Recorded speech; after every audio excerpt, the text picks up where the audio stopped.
Subscribe कीजिए learn basics को और बेल आइकन को दबाइए कुछ नया सीखने के लिए। हेलो फ्रेंड्स, बहुत बहुत स्वागत है एक बार फिर से आप सभी का। मैं हूं विश्व।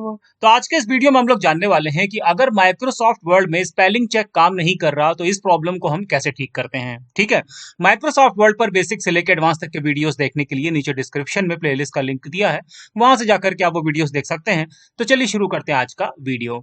तो जैसा कि आप देख रहे हैं यहाँ पर हमने साइंस टाइप किया हुआ है। अब अगर मान लीजिए कि मैं इसकी स्पेलिंग गलत करूं, फॉर एग्जाम्पल मैं ये सी यहाँ से हटा देता हूं, तो आप देखिए यहाँ पर जो रेड लाइन बनकर के आती है स्पेलिंग चेक में वो नहीं बनकर के आ रही है। इसका मतलब स्पेलिंग चेक इसमें काम नहीं कर रहा है। तो इस प्रॉब्लम को ठीक करने के लिए हमको जाना है लेफ्ट हैंड साइड में। यहाँ देखिए फाइल टैब आपको मिलेगा, ठीक है, इस पे क्लिक कर दीजिए।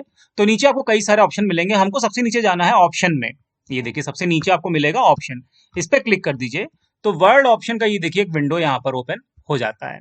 यहाँ पर हमको लेफ्ट हैंड साइड में जाना है प्रूफिंग पे, ये रहा प्रूफिंग, ठीक है। तो प्रूफिंग पे क्लिक कर दीजिए।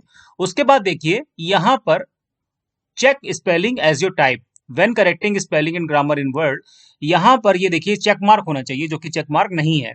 जैसे ही हम इसको चेक मार्क करेंगे और यहाँ नीचे ओके बटन पे क्लिक करेंगे, आप देखिएगा जो साइंस हमने वहां पर स्पेलिंग गलत की है उसके नीचे रेड लाइन आ जाएगी, ठीक है। तो चलिए यहाँ से ओके पे क्लिक कर देते हैं और ये देखिए रेड लाइन यहाँ पर आ गई। तो इस तरीके से अगर स्पेलिंग चेक काम नहीं कर रहा हो माइक्रोसॉफ्ट वर्ड में तो आप ठीक कर सकते हैं।